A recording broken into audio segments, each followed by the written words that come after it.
नमस्कार, मैं हूं संजय शर्मा। आप देख रहे हैं 4 PM गुजरात। एक इंजीनियर आता है अध्यात्म की दुनिया में, ज्योतिष की ज्ञान करने लगता है, फिर पूरी दुनिया में उसका डंका बज जाता है। बात कर रहा हूं संडे में को हमारे यहाँ आने वाले राजीव जनाइन जी की। भयंकर भविष्यवाणी करते हैं। ट्रंप की शपथ ग्रहण के बाद उन्होंने जो कहा कि मोदी के लिए काल बन के आ गए हैं ट्रंप, वही सब कुछ हुआ। इस संडे के आज के प्रोग्राम में भी जो कुछ उन्होंने कहा वो आपको हैरान कर देगा। दिल थाम के सुनिए। ले चलता हूँ सीधा आपको राजीव जी के पास इस रिक्वेस्ट के साथ कि पहले 4 PM गुजरात को सब्सक्राइब करिए, ज्वाइन करिए। चलते हैं राजीव जी की बातें सुनने की। 4 PM न्यूज नेटवर्क में स्वागत है राजीव नारायण जी आपका। और पिछले 4-5 महीनों में सबसे ज्यादा फोन आपका नंबर मांगने के लिए इसी हफ्ते मेरे पास आए।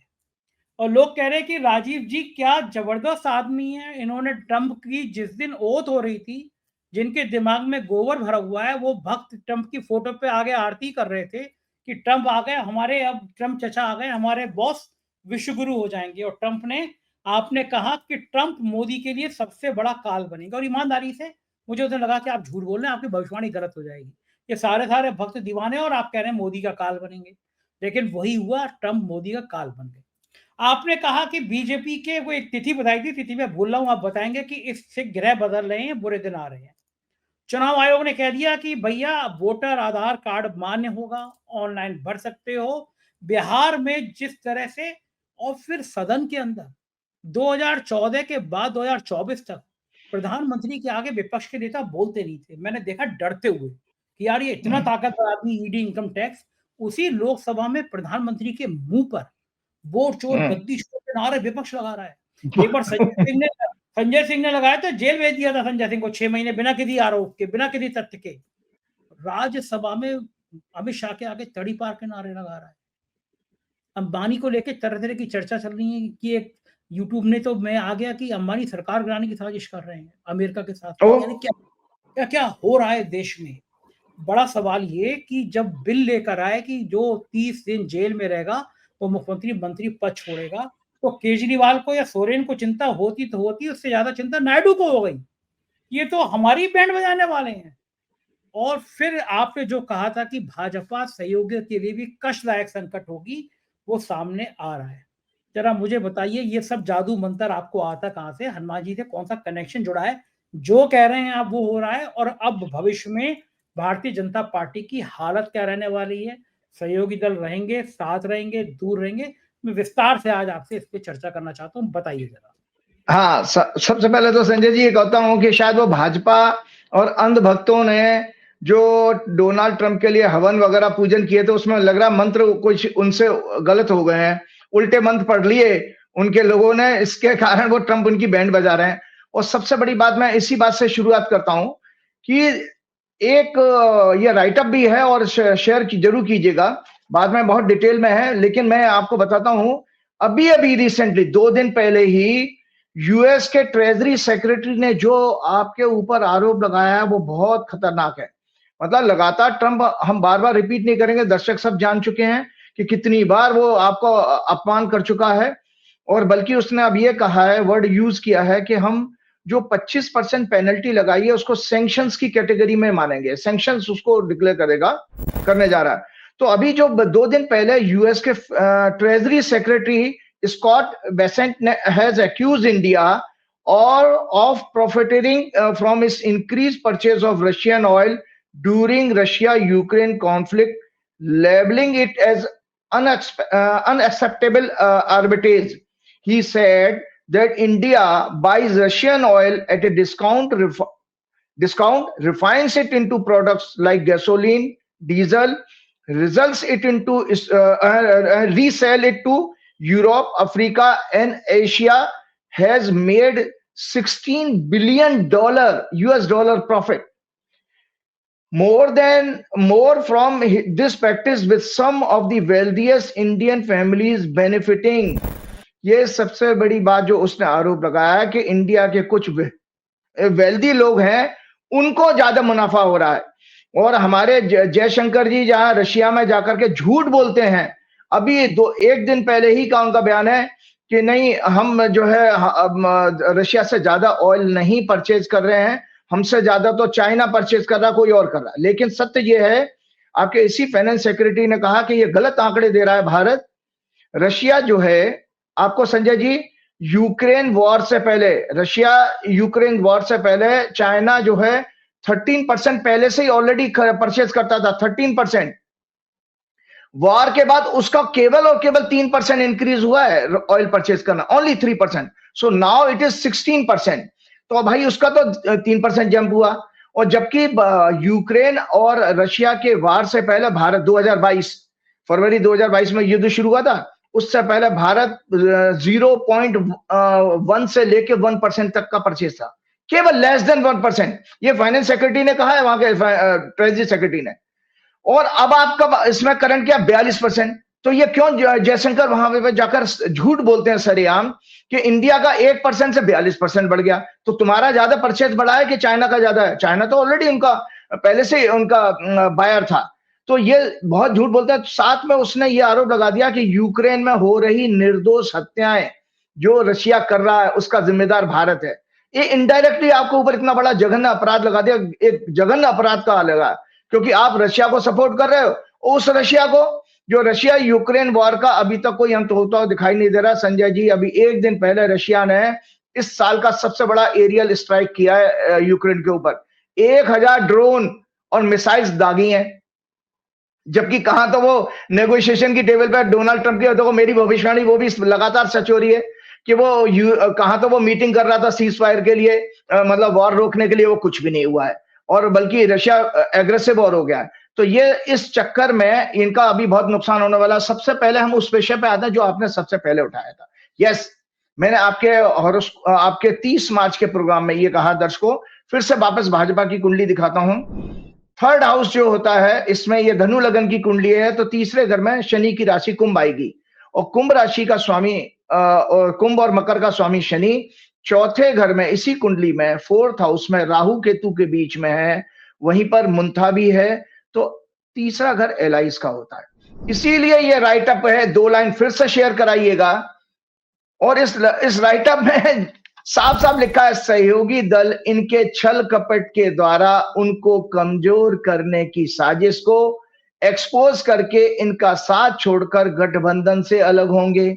मैं साफ साफ 30 मार्च को ही मैंने प्रेडिक्ट कर दिया था कि सहयोगी दलों के साथ कोई छल कपट करेंगे। 11 वर्षों से मोदी जी को नैतिकता की याद नहीं आई, और वो आज देखिए भाजपा का तंत्र और मोदी मीडिया का क्या, और अमित शाह क्या प्रोपेगेंडा कर रहे हैं कि भाई पहले तो मंत्रियों को ही 30 दिन की जेल के बाद हटाने की बात थी, लेकिन मोदी जी ने स्वयं कहा नहीं नहीं मेरा भी नाम जोड़िए इसमें। ये सब बकवासवादी है। मोदी जी को 11 वर्षों बाद क्यों ध्यान आ रहा है? इस जो है आपके जो है हंग गवर्नमेंट में ही क्यों याद आया? क्योंकि आप नायडू और नीतीश कुमार से घबरा रहे हो। दूसरा बात, आपको आपका कैंडिडेट खतरे में है वाइस प्रेसिडेंट चुनाव के लिए, क्योंकि यहाँ पर साउथ से साउथ की टक्कर हो गई है। वहां आप लेके आए था साउथ का कार्ड खेलने के लिए, वहां उन्होंने दक्षिण भारत का एक और खड़ा कर दिया। अब उसमें नायडू के ही स्टेट का है, और नायडू के वो खास आदमी भी हैं, नायडू के कभी वो लीगल एडवाइजर भी रहे थे। तो मेरी बात ये भविष्यवाणी पूरी हुई सच। और इसके साथ साथ सबसे पहले मैं आपको बताता हूं, क्या देशवासी, हमेशा मैं थोड़े थोड़े से सामाजिक और आध्यात्मिक विषय आपके पास लेके आता रहता हूं, और आज मैं फिर इसी बात पर आगे थोड़ा सा अपना 2-4 मिनट आपसे चाहता हूं कि आप जानिए कि नैतिकता का शब्द नरेंद्र मोदी, अमित शाह, शर्म आनी चाहिए इन दोनों को, शर्म आनी चाहिए भाजपा को, शर्म आनी चाहिए आरएसएस को, जो नैतिकता की बात करेंगे। क्या मतलब है नैतिकता का? सो नैतिकता, दर्शकों, मैं आज आपको समझाने के लिए एक विशेष रूप से मैंने पॉइंट्स तैयार किए थे। एक सेकंड, आप ये राहुल गांधी की शैली में क्यों आ जाते हैं? अमित शाह, मोदी, बीजेपी, मतलब आप ज्योतिषी हैं या कांग्रेस के नेता हैं? नैतिकता क्यों, इनमें क्या है अनैतिकता आपने देख ली, और कांग्रेस के लोगों में क्या नैतिकता देखी? मतलब आप कभी कभी आता राजीव जी वाकई में। जी बिल्कुल बिल्कुल, मैं जी मतलब समझाइए। अच्छा चलिए आप आज। हाँ, बहुत अच्छी बात, नैतिकता। अब आपने कहा ना कि आप मेरे काम आसान कर दिया आपने। देखिए नैतिकता जो है, जो भी हम ज्योतिष में कुंडली दिखाते हैं, किसी भी कुंडली को ले लीजिएगा। पहले मैं भाजपा की कुंडली ले लेता हूं, क्यों आप नैतिकता की बात कर रहे हैं, हमें भाजपा से ही परहेज है। ये भाजपा की हॉरोस्कोप है। जिंदगी में याद रखिए, मेरा हॉरोस्कोप हो, आपका हॉरोस्कोप हो, किसी का भी, 9th हाउस आध्यात्मिक ज्ञान का होता है, स्पिरिचुअल नॉलेज का। ठीक है। और नाइन्थ हाउस चेतना का भी होता है। नाइन्थ हाउस से मॉरलिटी और एथिक्स, नैतिकता देखी जाती है। तो ठीक है। जिसका 9वां घर पीड़ा हो, मतलब पाप ग्रहों के प्रभाव में हो, याद रखें, जिसका 9वां घर पीड़ा में हो और नाइन्थ लॉर्ड भी अगर पीड़ित है पाप ग्रहों के प्रभाव में, पीड़ा का मतलब है एफ्लिक्शन, अंग्रेजी में कहते हैं।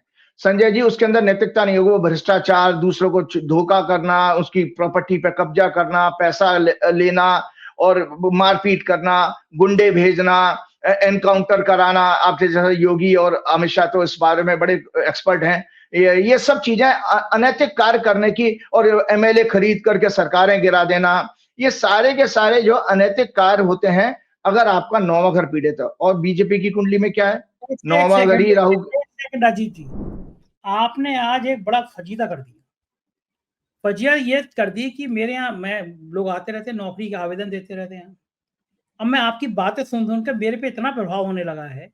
अब मैं उनसे पूछा करूंगा कि बेटा तुम एक बात बताओ कि तारीख कौन सी थी, जन्म स्थान कौन सा था, समय कौन सा पैदा हुआ था, और फिर आपसे पूछूंगा जरा इसका नमा घर देख के बता दो। अब जो आपकी बातें सुन सुन के लोग नमा घर पहले देखने लगेंगे, ये तय बात है। नौकरी में, रिश्तों में, दोस्ती में आप ही नमा घर पहले देखेगा, नैतिक है आदमी या अनैतिक है। बहुत अच्छी बात संजय जी, आपने बहुत अच्छी बात की, मैं आपको बधाई देता हूं। यस, बात सच है। अगर किसी को सामाजिक प्रतिष्ठान पर बड़े पद पर बैठाना है, किसी को मतलब आपके उसे जो भी बड़े बड़े इंस्टीट्यूशन है जहां पर वो बड़े काम कर सकता है, ऐसे व्यक्ति का 9वां घर, 9th हाउस जरूर दिखना चाहिए। अगर 9वां घर मजबूत होगा तो उसके अंदर दया, करुणा, एम्पैथी और नैतिकता जरूर होगी। तो अब नैतिकता, क्योंकि मैंने पहले ही आपको कहा कि 9th हाउस से स्पिरिचुअलिटी देखी जाती है और नैतिकता एक स्पिरिचुअल सब्जेक्ट है। तो आज आपको विस्तार से मैं थोड़ा सा 5 मिनट लूंगा, ये राइटअप जरूर जरूर शेयर कीजिएगा दर्शकों को। मैंने उसमें लिखा है कि आध्यात्मिक दृष्टि से नैतिकता, मतलब अंग्रेजी में मॉरलिटी कहते हैं, क्या है। तो from a spiritual perspective, morality, नैतिकता is a way of life and conduct that aligns an individual with their inner self. Inner self कहते हैं आंतरिक आत्मा, उच्च चेतना या ईश्वरीय सत्य से आपका जुड़ाव होता है अगर आपके अंदर नैतिकता होगी। हायर कॉन्शियसनेस और divine truth, it goes beyond merely following societal norms or laws. It is rooted in higher spiritual values such as सत्य, प्रेम, करुणा, selflessness and respect for faith, all different faith and life. मतलब जिसके अंदर दया, करुणा, प्रेम, स्वार्थहीन हो और सभी धर्मों का, सभी आस्थाओं का सम्मान करने वाला हो, ऐसे व्यक्ति के अंदर नैतिकता होती है। तो अब आप बताइए, भाजपा के अंदर है क्या? वो सभी धर्मों का सम्मान करती है क्या? दया, करुणा, प्रेम है क्या? वो तो हेट्रेड, गोली मारो सालों को, वो ऐसे नेताओं को रखे बैठे हैं वो।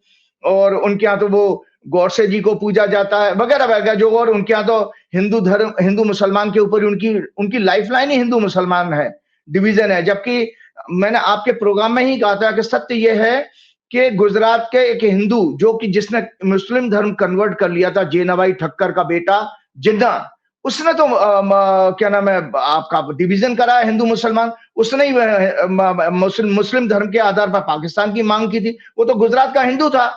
फिर हमारे देश को क्यों बेवकूफ बनाया जा रहा है, देशवासियों को बेवकूफ बनाया जा रहा है कि भाई ये मुसलमान अलग से आ गए। अरे भाई, आपके हिंदू नहीं तो कराया था गुजरात को, वो भी गुजराती आदमी जेनाबाई ठक्कर, उसकी बेटी की शादी तो पारसियों में हुई थी। सो खैर, मैं आता हूं। तो ये नैतिकता जो मैंने कहा दर्शकों, ये जरूर ध्यान रखें, ये जो राइटअप है, इट इंक्लूड्स फॉलोइंग एलिमेंट्स। सत्यनिष्ठा पहला एलिमेंट है इसका नैतिकता का। संजय जी, बहुत अच्छा सब्जेक्ट है जो आप कभी चेक करिएगा, सब लोगों के पास जाना चाहिए। सत्यनिष्ठा का integrity, being truthful and honest in thoughts, words and action.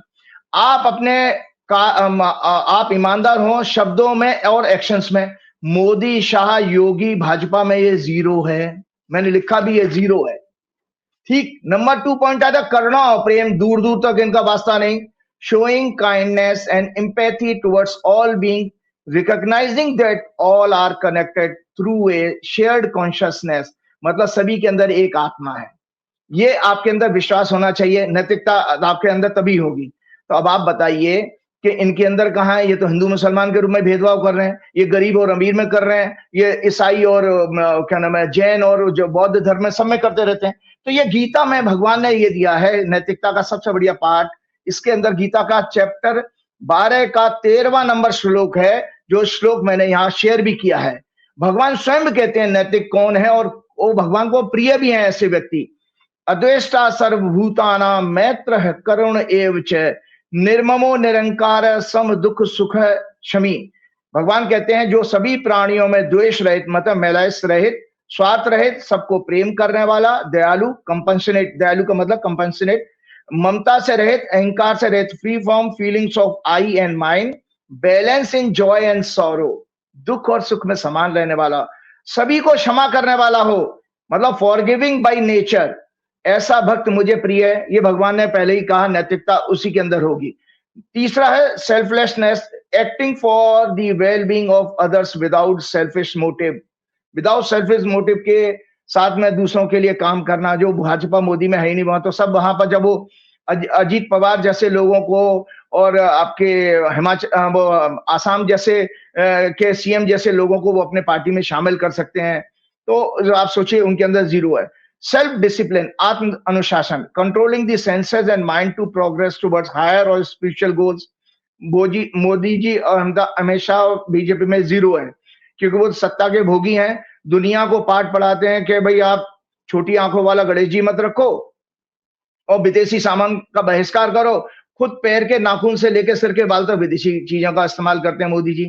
तो इसीलिए वो उनके अंदर खुद ही आत्मविश्वास, आत्म अनुशासन नाम की चीज नहीं है। सार्वभौमिक एकता, universal unity, believing that all beings and nature are interconnected, thus avoiding harm through one's action. इसीलिए वो हमारे यहाँ फिलॉसफी दी गई वसुदैव कुटुंबकम, मतलब सार्वभौमिकता, मतलब सभी एक हैं। भारतीय आध्यात्मिक शास्त्रों में जैसे वेदांत, योग, बौद्ध और जैन दर्शन में नैतिकता को ही आध्यात्मिक प्रगति का आधार माना गया है। आपको पता है कि हिंदू धर्म से डिवीजन इसी वजह से हुआ। हमारे हिंदू धर्म में एक स्टेज में, संजय जी, देशवासी, आपको जानकारी के लिए बताता हूं, आपका जैन धर्म, बौद्ध धर्म और सिख धर्म, ये सब हिंदूज थे, हिंदूज में से डिवीजन हुआ है। और किस आधार पर हुआ? कि वहां पर कर्मकांड और पाखंड ज्यादा बढ़ गया और नैतिकता के मूल्यों पर हम लोग गिरते चले गए। इसीलिए ये जितने भी धर्म फिलॉसफीज कहते हैं, सिख धर्म और आपका बौद्ध धर्म और जैन धर्म, ये बेसिकली फिलॉसफीज हैं जो नैतिकता के आधार पर अलग हुई हैं। सो मॉरल वैल्यूज जिसको कहते हैं। सो और इसको इन्हीं धर्मों ने इसको आध्यात्मिक प्रगति का आधार भी माना कि मनुष्य के अंदर मूलभूत परिवर्तन तभी आएगा जब आपके अंदर ये होगा। तो और पतंजलि का योग सूत्र में यम जो कहा गया, यम और नियम अष्टांग योग में, तो यम है अहिंसा, सत्य, अस्तेय, ब्रह्मचर्य, अपरिग्रह। ब्रह्म सत्य को हम जानते हैं, अहिंसा को जानते हैं, अस्तेय कहते हैं चोरी ना करना। चोरी ना करना मतलब मॉडर्न जो करप्शन है वो चोरी करना है।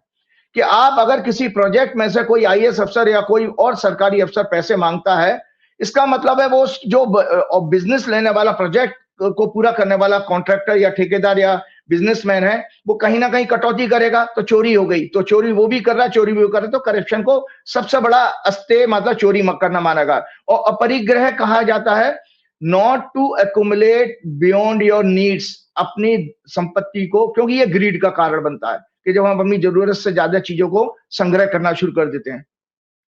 इन्हीं यम को जो है नैतिकता का मूल सिद्धांत है माना गया है। देशवासी चिंतन करें, क्या मोदी, अमित शाह, योगी या भाजपा सरकार और पार्टी और आरएसएस में नैतिकता के इनमें से कोई भी सिद्धांत अवेलेबल है क्या? बता दें आप। क्योंकि आप देखिए 2000, ये भी शेयर कीजिएगा लोगों को साथ में राइटअप। 2014 में सत्ता में आने से पहले मोदी जी का भ्रष्टाचार अभियान के खिलाफ आप लोगों को उनकी स्पीच याद होनी चाहिए। भाइयों और बहनों, आप लोगों का, गरीबों का, टैक्स पेयर का, बैंक से पैसा लूटकर भाग जाने वालों का, विदेशी बैंकों में जो काला धन जमा है उसे आप लोगों के साथ धोखा करके ट्रांसफर किया गया है। अगर मेरी सरकार बनी, मोदी जी कहते हैं उस समय 2014 में आने से पहले, मैं इन देशों से काला धन वापस लाऊंगा और आप सभी के खातों में 15-15 लाख लूट से बरामद किया हुआ पैसा जमा कराऊंगा। भोली भाली जनता इनके प्रोपेगेंडा से प्रभावित हो गई और इन्हें वोट देकर सत्ता में बैठा दिया। परंतु आज देशवासी स्वयं चिंतन करें, क्या ये आपके खातों में आया? आपको इनकी सत्ता में आने से क्या इनाम मिला? काला धन उल्टा 3 गुना विदेशों में इकट्ठा हो गया है और बेरोजगारी, महंगाई चरम सीमा पर है। पेट्रोल, डीजल, गैस के दाम कुछ कम नहीं हुए हैं, उल्टे यूपीए सरकार के समय से ज्यादा बढ़ा दिए गए हैं। रशिया से सस्ता क्रूड ऑयल खरीदने के बाद भी ये दाम कम नहीं हुए। 80 करोड़ से ज्यादा लोग देश के गरीब 5-5 किलो अनाज पर जिंदा हैं। गरीब और गरीब हो गए, अमीर और अमीर। देश का सारा धन समृद्धि केवल 10 से 15% लोगों के पास जमा हो गया। मिडिल क्लास अपने जेवरात, सोना चांदी, प्रॉपर्टी गिरवी रखकर अपने बच्चों की पढ़ाई और शादी मुश्किल से कर पा रहा है। एमएसएमई अनऑर्गेनाइज सेक्टर का बिजनेस पूरी तरह बर्बाद हो चुका है। रुपया निरंतर कमजोर होता जा रहा है। शेयर मार्केट के मैनिपुलेशन से 93% से ज्यादा रिटेल इन्वेस्टर अपना पैसा गवा चुके हैं। अभी हाल ही में रिलीज हुए डेटा के अनुसार कोर सेक्टर की ग्रोथ केवल 2% रह गई है। फिफ्थ लार्जेस्ट इकोनॉमी के डेटा केवल फ्यू कॉर्पोरेट्स की share market inflated figures capital के कारण है। रही सही बर्बादी। अब मोदी जी 31 अगस्त 2025 को चाइना के आगे सरेंडर करके पूरी करने वाले हैं। अंधभक्त चिंतन करें कैसी नैतिकता का ये उदाहरण है। जिस चाइना ने अभी पाकिस्तान के साथ मिलकर रिसेंटली मिलिट्री कॉन्फ्लिक्ट लड़ा, उसके सामने हम नतमस्तक होते जा रहे हैं। ये रशिया चाइना का एक षड्यंत्र प्रतीत होता है। और आपको जानकारी के लिए राइटअप भी जरूर शेयर कीजिएगा। जो मैंने पॉइंट्स बनाए, दर्शक खुद चिंतन करें। उसके बाद मैं अगले प्रश्न पर जरूर आऊंगा। मोदी जी, अमित शाह, उनकी संपूर्ण सरकार, सहयोगी तंत्र, गोदी मीडिया, सभी की नैतिकता क्या मर चुकी है? सत्ता में भ्रष्टाचार मिटाने, काला धन वापस लाने, बेरोजगारी खत्म करने, अर्थव्यवस्था मजबूत करने, डेमोक्रेसी को मजबूत करने, पेट्रोल डीजल की रसोई गैस खत्म करने, महंगाई कम करने आदि के वायदों के साथ ये सरकार सत्ता में 2014 में आई, जब मोदी जी ने इन वायदों के साथ गरीबों को पक्का मकान दिलाने जैसे वायदे भी किए थे। लेकिन 11 वर्षों में नैतिकता और मर्यादा उल्लंघन करने के आधार पर इन वायदों के पूरा न कर पाने के कारण आज तक किसी भी मंत्री पार्टी के सदस्य का इस्तीफा नहीं लिया गया है। स्वयं मोदी जी ने देश से सिर्फ 5 साल मांगे थे इन सभी को पूरा करने के लिए, लेकिन नैतिकता की हत्या उन्होंने स्वयं 11 वर्षों से सत्ता में बने रहने के लिए वोटर लिस्ट में हेरफेर, ईवीएम में मैनिपुलेशन और इलेक्शन रिजल्ट्स में सरकारी अफसरों पर दबाव बनाकर काउंटिंग को स्लो करना, नतीजों को बदलने के अन्य हथकंडे अपनाकर सत्ता बनाकर रखी है। अगर इन हर्डल्स के बाद भी विपक्ष की सरकारें बनी तो उन्हें तोड़ने के लिए एमएलएज को भ्रष्टाचार, इलेक्टोरल बॉन्ड्स कमीशन के पैसे के द्वारा खरीदकर सरकारें गिराई गई। गवर्नर्स के द्वारा उनके संवैधानिक कार्यों, जनता के कल्याण की पॉलिसीज में बाधा पहुंचाई गई। लेकिन क्या मोदी जी, अमित शाह ने नैतिकता के आधार पर इस्तीफा दिया? राफेल घोटाले के एक्सपोज को डिस्ट्रॉय करने के लिए x CBI director Alok Kumar के ऑफिस में रात में पेपर्स फाइल को कंट्रोल में लेने के प्रयास, एससी में उस समय के चीफ जस्टिस पर दबाव बनाकर डिसीजन को गवर्नमेंट के फेवर में करवाया गया। वो मैटर अभी भी पेंडिंग है सुप्रीम कोर्ट में। इलेक्टोरल बॉन्ड सुप्रीम कोर्ट ने अनकॉन्स्टिट्यूशनल डिक्लेयर किया, लेकिन उसकी कोई जांच नहीं हुई।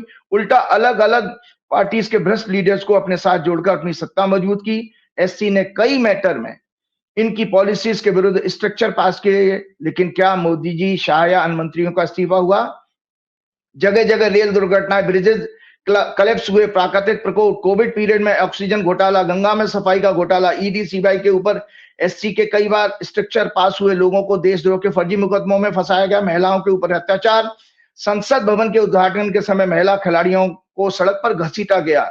2 साल से ज्यादा मणिपुर अशांत है, आज भी वहां प्रेसिडेंट रूल है। लेकिन नैतिकता के आधार पर आज तक मोदी जी, शाह ने स्वयं जिम्मेदारी लेकर कार्रवाई नहीं की और इस्तीफा दिया क्या? बैंक्स में पब्लिक और टैक्स पेयर का पैसा लूटकर विदेशों में बैठे कई लोग, कॉर्पोरेट लीडर्स 11 वर्षों में भी पकड़कर देश में नहीं लाए गए। अनिल अंबानी द्वारा हजारों करोड़ का बैंक लोन को अपनी शेल कंपनीज में और अपने सिलेक्टेड लोगों के अकाउंट्स में ट्रांसफर करने का स्कैंडल एक्सपोज हुआ। लेकिन वो गौतम अदानी जिन्हें यूएस कोर्ट द्वारा रिश्वत देने के मामले में 2000 करोड़ से ज्यादा सम्मन इशू किया, परंतु मोदी सरकार ने यूएस कोर्ट के सम्मन को अभी तक अडानी तक सर्व भी नहीं कराया होने दिया। उड़ीसा, छत्तीसगढ़, झारखंड में जंगल काटकर आदिवासियों की जमीन बड़े पैमाने पर कब्जा की गई, उनके विरुद्ध भी अभी तक कोई कार्रवाई नहीं हुई।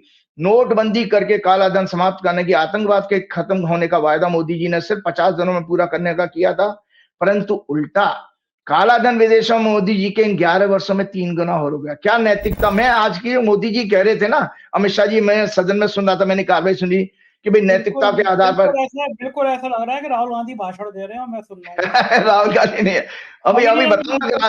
की बात कर रहा हूँ, सच में नया नेता विपक्ष बोल रहा है, किसी दिन आपको हाउस में सुनूंगा, मुझे लग रहा है कांग्रेस के एमपी।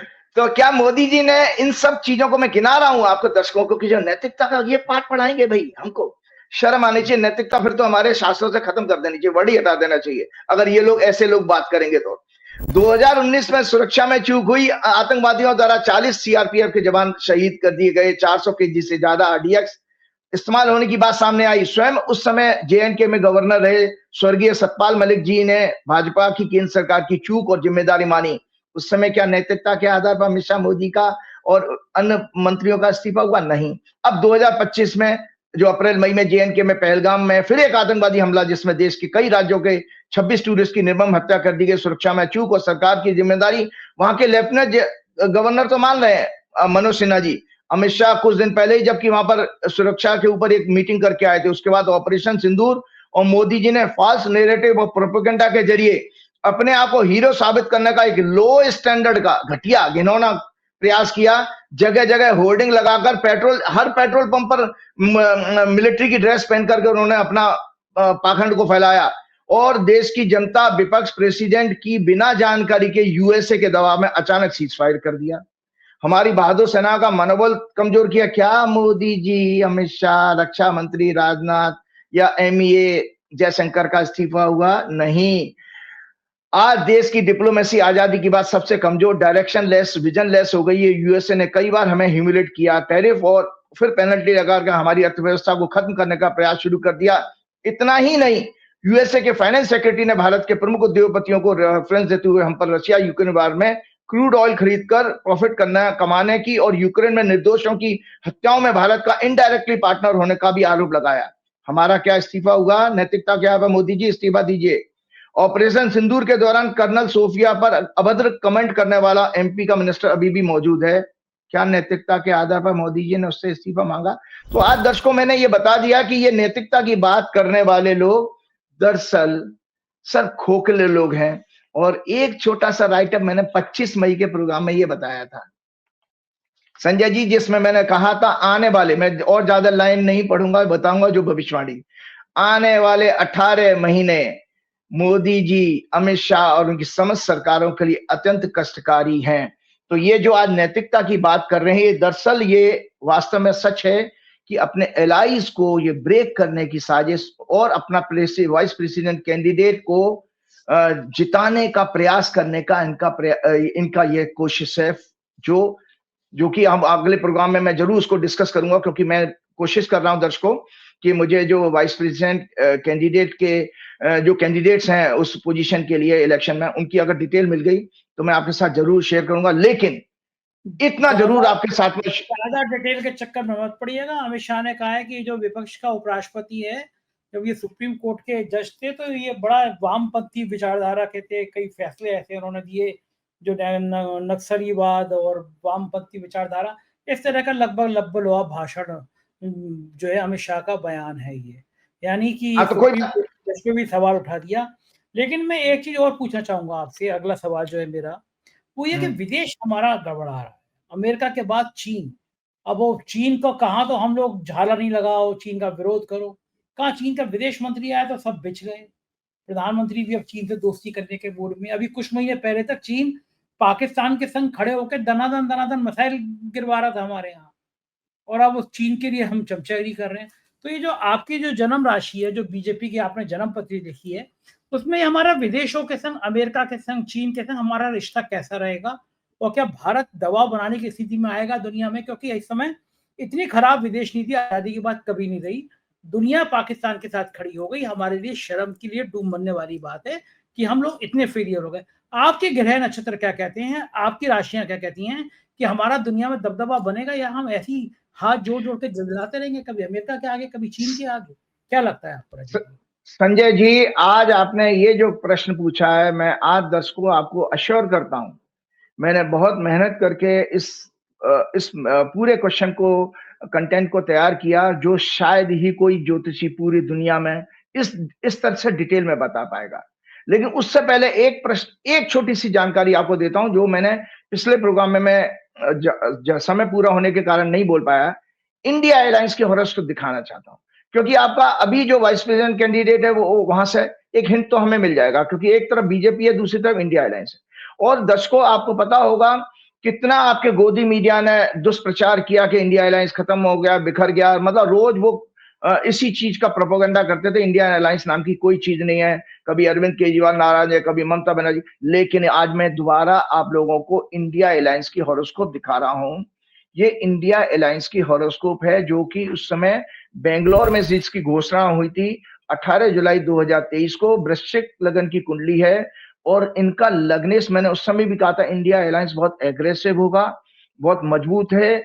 ये अगर मेरे को व्यक्तिगत रूप से किसी की कुंडली होती तो संजय जी बताता इस व्यक्ति की आयु 100 साल पूरी करेगा, मतलब दीर्घायु होगी। इतनी मजबूत हॉरोस्कोप है, क्योंकि लग्नेश 10वें भाव में शुक्र के साथ 7th लॉर्ड के साथ में बैठे हैं और अब 10 मित्र की राशि में और लगन को देख रहे हैं मंगल। इस कुंडली में जो मैंने आपको दिखाई, शनि 4थे घर का स्वामी होगा अपने घर में। डेमोक्रेसी और अपने लोगों के लिए, जैसे आप बात करते हो नैतिकता की, तो नैतिकता का आपको बताता हूं, यहीं पर समझा देता हूं कि इंडिया अलायंस, जब बीजेपी के दर्शकों, आप अपने ऑफिस में बोलिएगा, एक बहुत अच्छा सब्जेक्ट आपको दर्शकों को समझाने के, कि बीजेपी की हॉरोस्कोप और इंडिया अलायंस की हॉरोस्कोप एक साथ लगा दें और दर्शक खुद चिंतन कर सकते हैं। इतनी ज्योतिष तो मैं आपको सिखाई चुका हूं।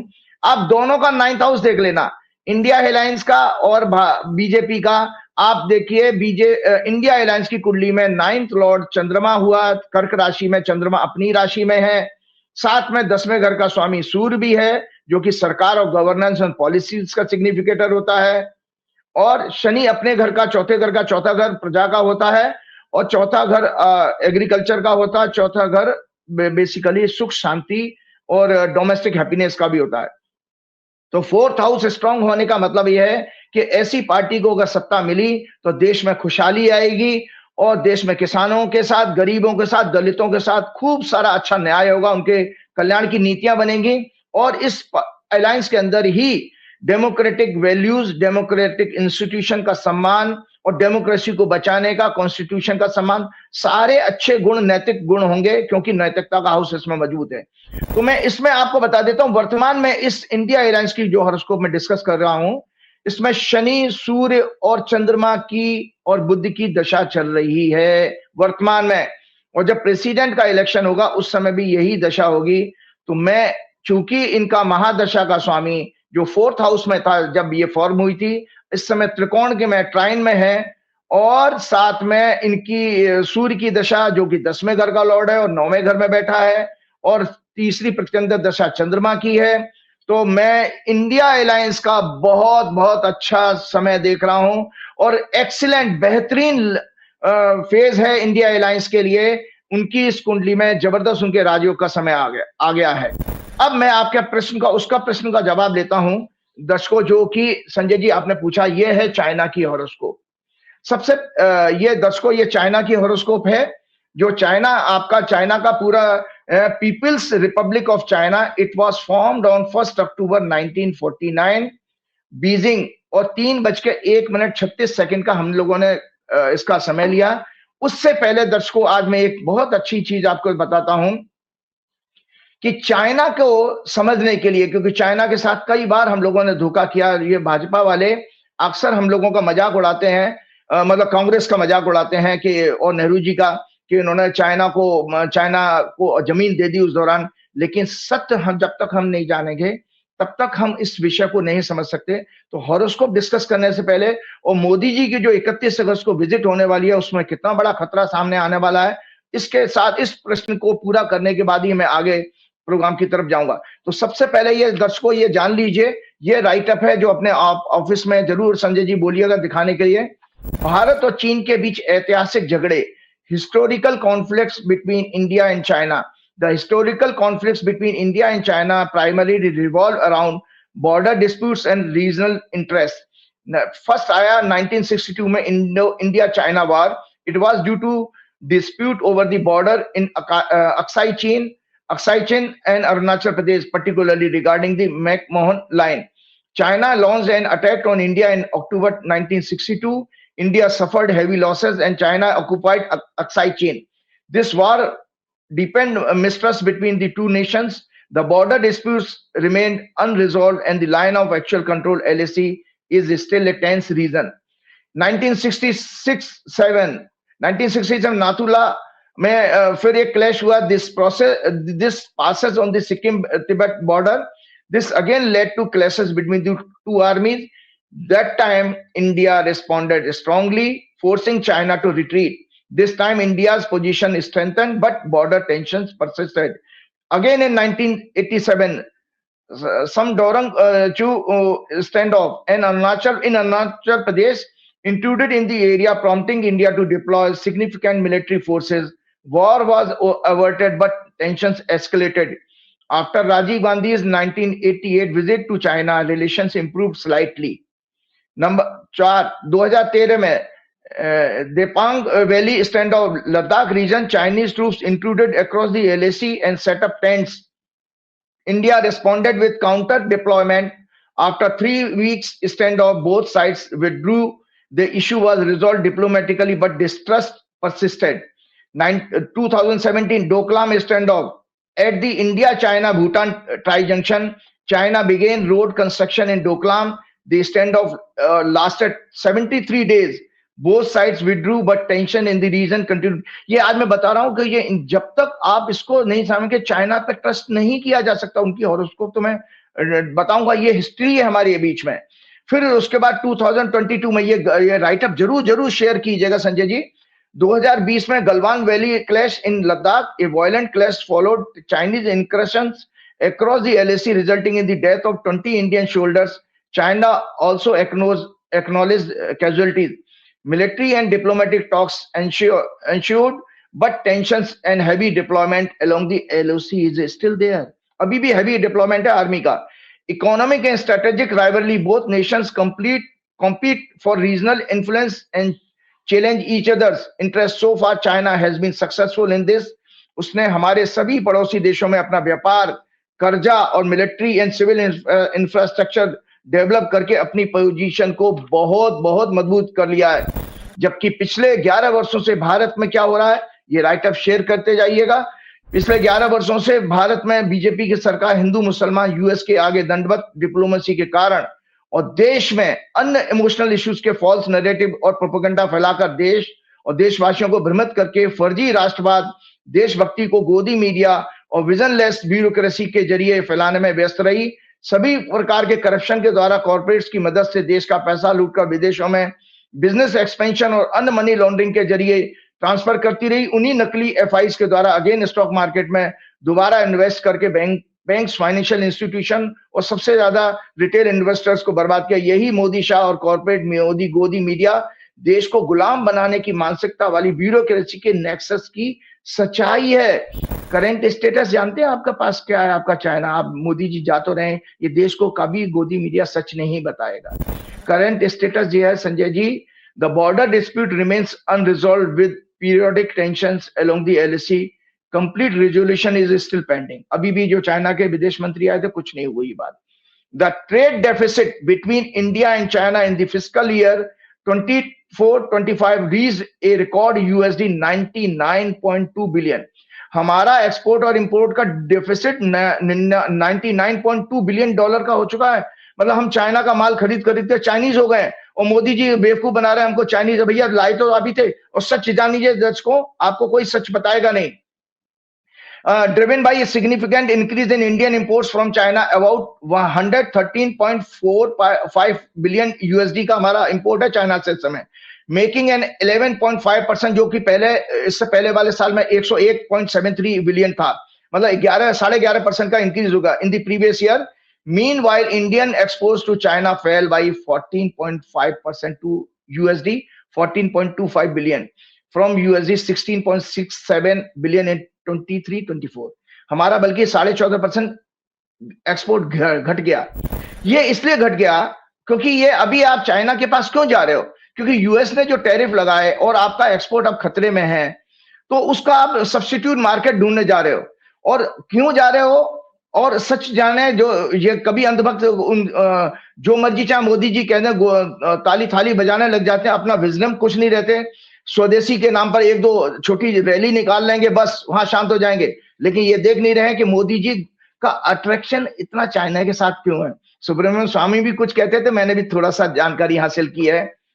ये सारा लिखा, this widening trade deficit reflects structural dependencies with India facing challenges like limited market access for its competitive sectors, pharma, IT को अभी भी चाइना ने ओपन नहीं किया। मतलब हमारे लिए वो मार्केट नहीं खोला, हमारे किसे कह रहा है कि आप हमारा माल खरीदो डालो। ये सारा सच मोदी जी के मई 2025 के लास्ट वीक में देशवासियों को दिए गए भ्रमित भाषण से अलग है, जिसमें मई 2025 में भाषण जो दिया था, जिसमें वो छोटी आंखों वाले गणेश जी विदेशी का जिक्र कर रहे थे, दीपावली होली पर आने वाले डंप किए जाने वाले इंपोर्टेड चाइनीज गुड्स का भी बयान कर रहे थे।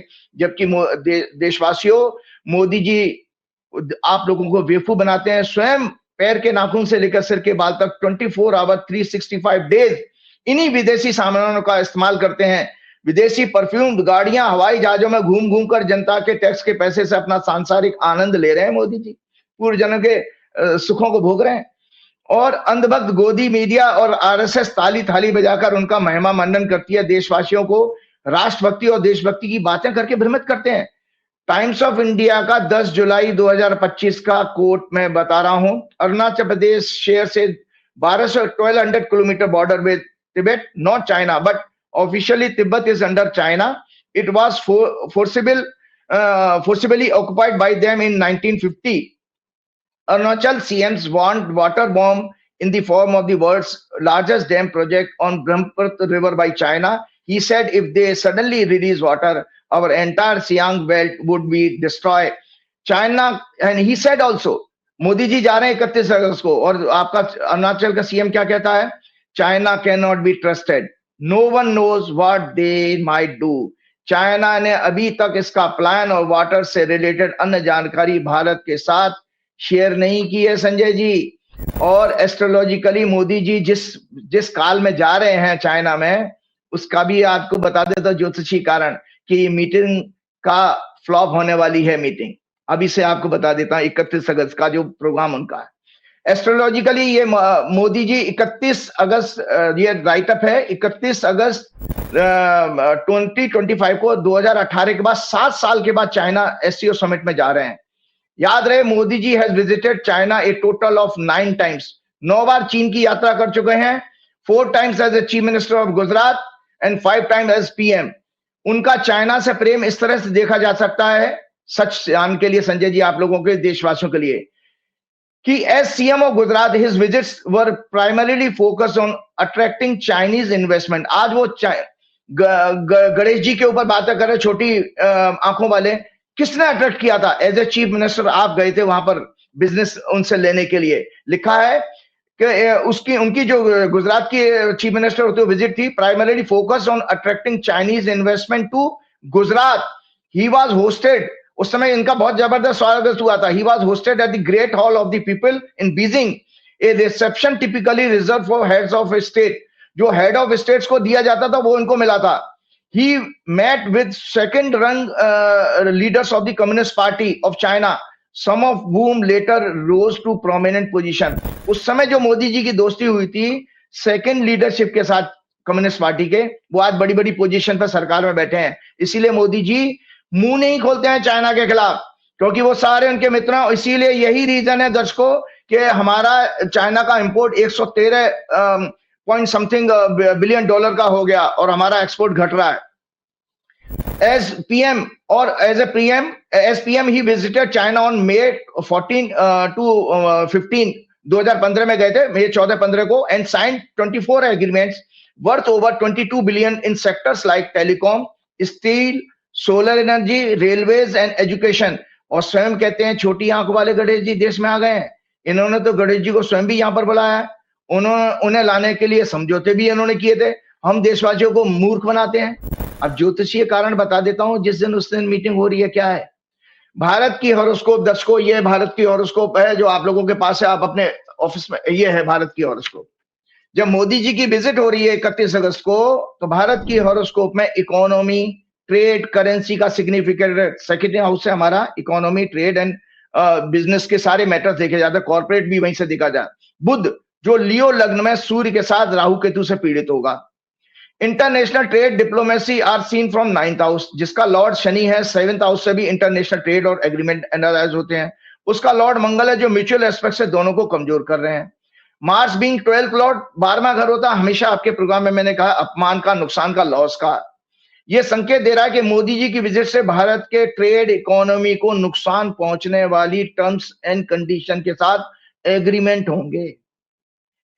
नुकसान होने वाली, जिसमें आपको ह्यूमिलेट, आपको झुकना पड़ेगा। क्यों? क्योंकि आप तो अमेरिका को रास्ता धता बताने के लिए जा रहे हो ना। आप कोई, चाइना ने आपको बुलाया नहीं है, लेकिन ये जबरदस्ती की आपकी विजिट हो रही है। जैसे आप अमेरिका भी पहुंच गए थे, जब ट्रंप ने आपको ओथ में नहीं बुलाया था, तो आपने जबरदस्ती की विजिट की अमेरिका की, और कितनी बेइज्जती कराई है वो सब हम देख ही रहे हैं। लगातार ट्रंप आपकी बेइज्जती कर रहा है। ये अर्थात भारत सरकार, अर्थात मेरा भविष्यवाणी सुन लीजिए मोदी जी की 31 अगस्त की मीटिंग का, अर्थात भारत सरकार भारी दबाव के साथ अपमानित होकर के सर्वाइवल के लिए इन मैटर्स में झुकेगी। ह्यूमिलेट होकर भारत के सभी के साथ मिलिट्री और बॉर्डर इश्यूज भी इसी पैटर्न पर डिस्कस होंगे। जनता, प्रजा और मानसिक सुख का सिग्निफिकेटर चंद्रमा मून उस दिन नीच का है और उसका डिस्पोजिटर मंगल शनि से पीड़ित है। साथ ही गवर्नमेंट और उसका तंत्र ब्यूरोक्रेसी का सिग्निफिकेटर सन भी उस दिन राहु केतु के साथ पीड़ित होने के कारण हमारी कमजोर पॉलिसीज, कंफ्यूज पॉलिटिक्स, डिप्लोमेसी किसी तरह के फिर चाइनीज कॉन्स्पिरेसी का शिकार होने वाली है। जैसे कि मैंने जो आपको रोल बताया कि 6-7 आपके कॉन्फ्लिक्ट जो चाइना के साथ हुए हैं, वो चाइना अभी भी ट्रस्ट नहीं किया जा सकता, सभी लोग जानते हैं। Hence, planetary combinations on that day indicates that Modi ji's visit on 31st August 2025 to China may not bring good fortune for our country. Rather, it may create more troubles and humiliation in coming days. A failed visit, और आपको जानकारी के लिए बता देता हूं कि ये जो आपका, जबकि किस चाइना के साथ आप मिलने जा रहे हैं, ये राइट अप फिर से आप शेयर कीजिएगा। देखो संजय जी, मैं बताता हूं, times of India 5 July, army deputy chief said in a meeting that India face 3 adversaries on June just one border. During Operation Sindoor, Pakistan was actively supported by China, Turkey. Beijing was providing Pakistan live satellite inputs on Indian military movements and deployment. Actually, we were fighting with China, not Pakistan. Virtually, China has taken over the Pakistan's air force. ये सच जानिए कि उस China के साथ मोदी जी उनके चरणों में लेटने जा रहे हैं। China is also going to supply 30 numbers 5th generation fighter jet J-35A by August end to Pakistan with 50% discount. और एक रिपोर्ट के अनुसार पाकिस्तान एयरफोर्स के many officers last 6 months से इसको उड़ाने की वहां ट्रेनिंग भी ले रहे हैं चाइना में।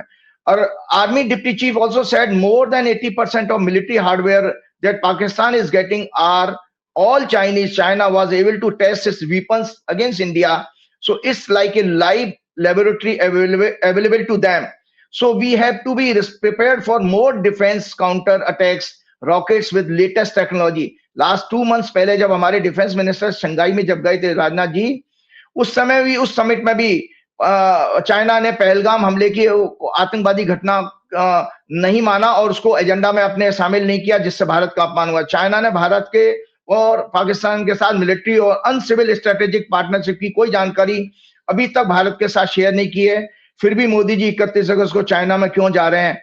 ये उनके दिशाहीन, विजनलेस और बेहद कमजोर, हताशा, निराशा से भरी डिप्लोमेसी का एग्जाम्पल है। लास्ट 11 ईयर्स में उन्होंने जमकर यूएसए के साथ लॉबिंग करके, अपनी क्लोज रिलेशनशिप का प्रोपेगेंडा करके देश और दुनिया को फॉल्स नैरेटिव के जरिए भ्रमित किया और अपने आप को विश्वगुरु बताया शुरू कर दिया, जबकि सत्य इसके 180 डिग्री विपरीत है।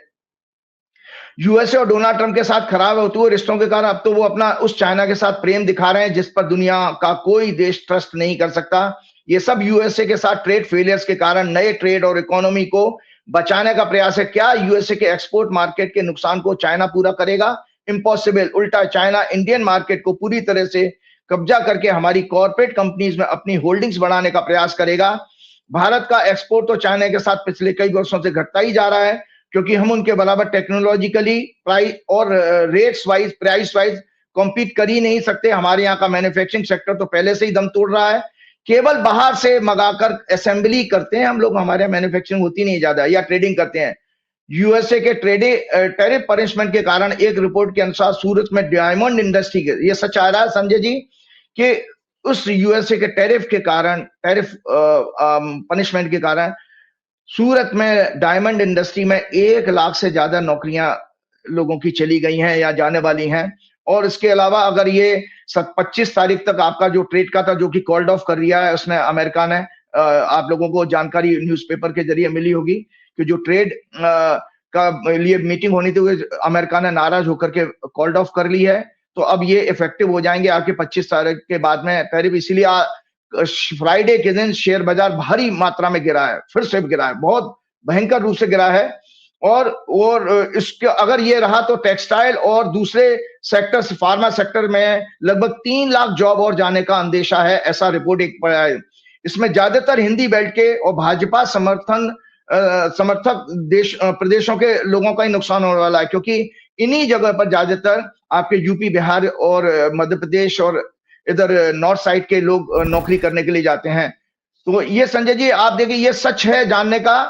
आप इसके अलावा मैं आपको बताना चाह रहा था कि ये चाइना की हॉरोस्कोप है, जब तक हम ये नहीं देखेंगे कि डिटेल में, फिर मैं अगले प्रोग्राम में चर्चा करूंगा, क्योंकि मैं देख रहा हूं समय ज्यादा हो जाएगा और दर्शकों को सब्जेक्ट समझ में आना है। ये चाइना की हॉरोस्कोप है, जब दर्शकों को केवल ब्रीफ करता हूं। China as a nation wasn't colonized like some countries, but it faced significant foreign influence। मतलब यहां पर हम अंग्रेजों का शासन नहीं हो पाया कभी भी। People's Republic of China PRC was establish on October 1, 1949। तो उस समय ये इनकी हॉरोस्कोप में डिटेल में फिर मैं चर्चा करूंगा। बीजेपी की हॉरोस्कोप आप अपने ऑफिस में बोलिएगा। बीजेपी एक पॉइंट समझा दे रहा हूं कि जो मैंने क्यों कहा है संजय जी, ये चाइना की हॉरोस्कोप है, ये बीजेपी की हॉरोस्कोप है, दोनों साथ लगवाइएगा। मैंने आप दर्शकों आपको बताया था कि बीजेपी की हॉरोस्कोप में 9वां घर अगर पीड़ित हो किसी का, तो वो क्या नाम है, नैतिकता के ऊपर कमजोर होता है, वो नैतिकता उससे उम्मीद ही नहीं कर सकते। दूसरा, अगर किसी की हॉरोस्कोप में संजय जी बुध अगर पीड़ित है, बुध इंटेलेक्ट, बुद्धि का कारक होता है। आप नौकरी देते समय ये भी देख लेना किसी की हॉरोस्कोप में कि मरकरी पाप ग्रहों के प्रभाव में तो नहीं है। तो ऐसा व्यक्ति छल कपट, मतलब उसके अंदर कपट योग होगा, वो मैनिपुलेट, धोखा देने वाला होगा। सो एग्जैक्टली मैंने देखा बीजेपी की हॉरोस्कोप की तरह चीन के हॉरोस्कोप में भी 9वें घर में बुध पीड़ित है, हालांकि उच्च का है, अपनी राशि का है, और इनके तीसरे घर में, जैसे बीजेपी की कुंडली में राहु है तीसरे घर में, इनकी तीसरे घर में भी राहु है। इसका तीसरा घर होता है एलाइज का, पड़ोसी देशों का। इसीलिए बीजेपी अपने पड़ोसी एलाइज के साथ में क्या नाम है, छल कपट करती है। तो चीन भी जो उसके साथ जुड़ता है उसके ऊपर कब्जा करने की कोशिश करता है। दूसरा, चीन की कुंडली में सबसे बड़ा योग है, क्योंकि सेकंड लॉर्ड सेकंड हाउस को 8वें घर से देख रहा है। तो प्रोटेक्शनिज्म का इनके अंदर बहुत है कि ये अपनी इकोनॉमी को प्रोटेक्ट करने के लिए सामंतवादी सोच रखते हैं। जैसे पहले के टाइम में व्यापारी नहीं होता था, वो आपसे कर्जा देता था तो आपकी जमीन पर कब्जा कर लेता था संजय जी। तो एग्जैक्टली चीन की हॉरोस्कोप में यही योग है कि चीन का अभी बहुत अच्छा समय चल रहा है। आपको बता देता हूं 2036 तक। हमें तो याद है संजय जी, जब हम टीवी चैनल्स पे जाते थे तो कुछ अंधभक्त आरएसएस समर्थक, बीजेपी समर्थक ज्योतिषी होते थे, तो कहते थे चाइना तो बर्बाद हो जाएगा, मोदी जी तो उसकी बैंड बजा देंगे। आज मोदी जी खुद लेटने जा रहे हैं उसके सामने। आपको बताऊं कि आप इसी कुंडली में बता दो 2036 तक चाइना का इतना बढ़िया टाइम चल रहा है कि वो विश्व की सुपर पावर तो निरंतर बनता चला जाएगा। व्यापार, इसका बॉर्डर का एक्सपेंशन आ रहा है, वो पाकिस्तान नहीं बल्कि भारत की जमीन पर भी कब्जा करने का प्रयास करेगा, जितने मर्जी मोदी जी जयशंकर कोशिश कर लें। क्योंकि इस कुंडली का जो मकर लगन की कुंडली है चीन की, उसका लॉर्ड का स्वामी शनि होता है, मकर का, कुंभ का, वो तीसरे घर में है। तीसरा घर होता है ग्रोथ का, एक्सपेंशन का, मीन राशि में है। सो 2 वर्षों में चीन, अभी 6 महीने निकले हैं, मार्च के महीने में चेंज हुआ था, 2 वर्षों में चीन और अपनी बॉर्डर को विस्तार से करना चाहेगा। तो ये जो सारे संकेत हैं। और आपको एक जानकारी और बता देता हूं कि संजय जी अभी 2 दिन पहले पेपर में आया, 21 अगस्त 2025 का टाइम्स ऑफ इंडिया है। ये चौंकाने वाली इनपुट के साथ मैं आगे बढ़ूंगा। Many PLA arms brigades still remain forward deployed। 21 अगस्त का, मोदी जी 31 को जा रहे हैं, और देश के आर्मी ऑफिसर्स की चेतावनी को निगलेक्ट कर रहे हैं आप लोग। तो आर्मी का ये आर्टिकल है आर्मी के ऊपर। मैनी पीएलए का जो चाइना की आर्मी का नाम पीएलए है, arms brigade still remain forward deployed. Indian army once again alerted political leadership. Army official said India will militarily have to be extremely alert on the ground if long drawn de-escalation process with China kicks off in the coming months, warning there amid the ongoing Sino-Indian detonate against the backdrop of PLA having the requisite infrastructure in place to return swiftly to forward locations along the frontier. The way China has built roads, brigades, tunnels, and habitats along the entire LAC, more than 3,400 kilometre का border है China के साथ, हमारे लद्दाख से लेकर Arunachal Pradesh, from eastern Ladakh to Arunachal Pradesh. Over the last 5 years, PLA troops easily afford to pull back 100 to 150 kilometers and then come back again in only 2 to 3 hours. इतना उन्होंने infrastructure develop कर लिया कि 2-3 घंटे में वापस आ जाएंगे. India and China have yet only decided to discuss de-escalation, beginning with the principles and modalities thereof. The trust deficit between the rival armies, which have remained forward deployed with heavy weapons all along the 3,488 kilometer LAC after multiple PLA incursions into eastern Ladakh in April-May 2020 remains quite high. There has been no let-up in the PLA's military preparedness and infrastructure build-up. ये सत्य है संजय जी, और इस सत्य को ignore करके अगर आप चाइना की बल्ले बल्ले कर रहे हो और ये आरएसएस और ये बाकी लोग जो है इसको खुश होने के प्रयास करें, तो उनके लिए धोखा होने वाला है, जैसा धोखा चीन ने पिछली बार भी किया था. एक चलते चलते संजय जी, आपको पता हमसे भी पूछा जाता होगा, बस 5 मिनट और दूंगा आपके, मैच्योरिटी का मतलब क्या होता है.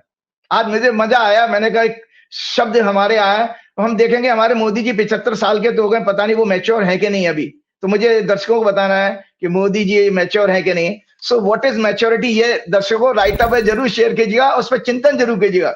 What is maturity? A inner growth. Basically जब आपके अंदर आंतरिक शक्ति आपकी बढ़ती है, इनर ग्रोथ होती है, तब आप मैच्योर कहलाते हो.